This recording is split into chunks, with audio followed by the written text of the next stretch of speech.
5 seconds. I strayed into politics by an accident, but I have been a lifelong student of politics and I have always believed that politics is a purposeful instrument of social, political, and economic change.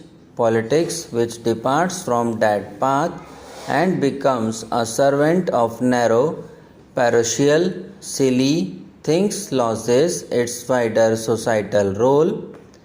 We are today debating a great national tragedy, a great human tragedy.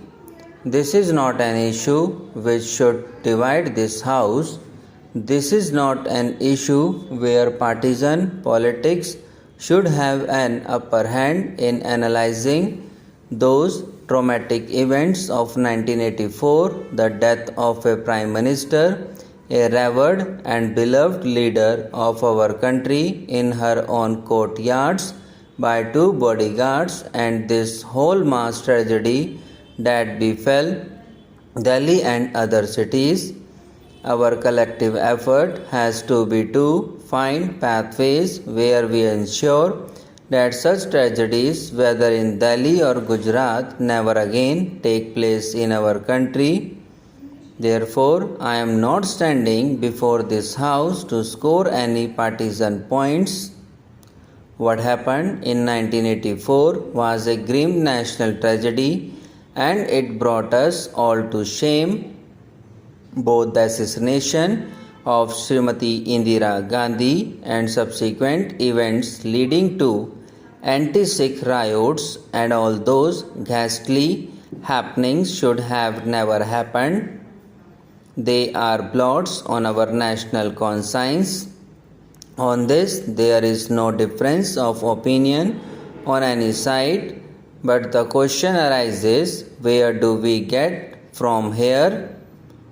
21 years have passed, more than one political party has been in power, and yet the feelings persist that somehow the truth has not come out and justice has not prevailed.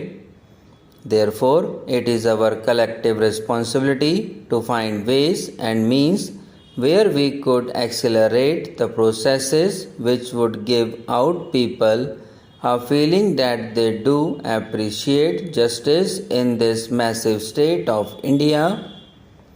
I wish the debate had taken that tone, but the debate has been on narrow partisan lines, and I respectfully say to the House that does not serve its purpose. The Sikhs are a very proud community. They have a glorious past.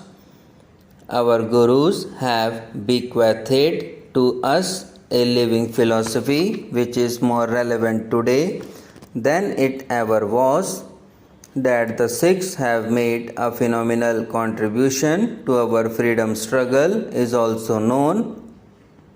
Anybody who goes to Port Blair would find how many people who were sent to gallows. Came the partition, the Sikh community suffered the most. The canal colonies of erstwhile Punjab, which were blooming with property, were the creations of the Sikh peasants. They were all lost to the Sikh community. Many of them migrated to this part of the Punjab. Lakhs and lakhs of people became homeless.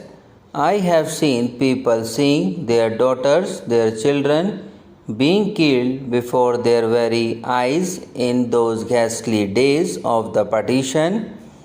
That trauma still haunts me.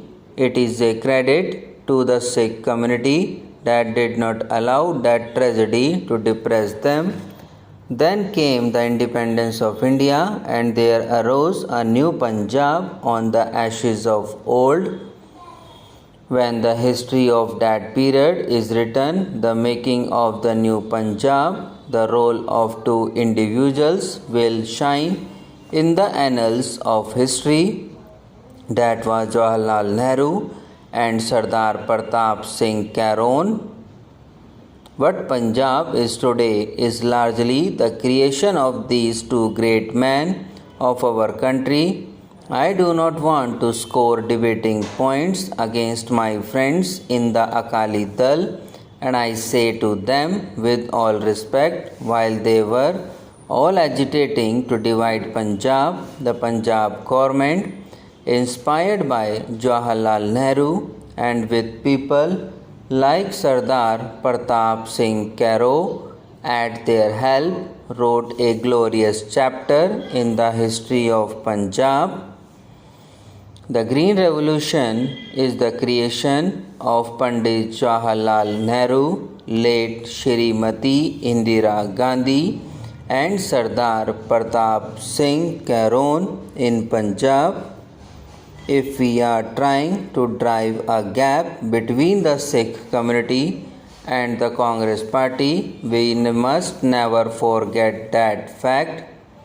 Then came the events of 1980s. Who is to be blamed and who is not to be blamed? I am not here to apportion blames, but for a time it appeared the Punjab had fallen on evil day.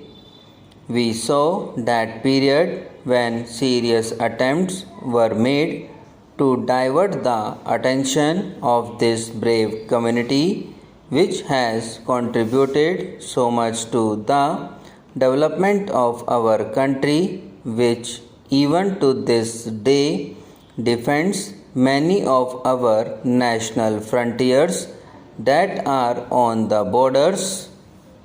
People, many of them outside our country, tried to drive a wedge between the Sikh community and the mainstream of national life. The terrorist elements, aided and abetted by forces from abroad, sought to disrupt our unity, our polity, our society, and whatever we say or do in this house or outside, I think it would be a sin against our nationhood if we try to sow the seeds of discontent among the youth of Punjab. Punjab is border state of our union. The Sikhs have been its valiant protectors through centuries. Here, for the youth of Punjab,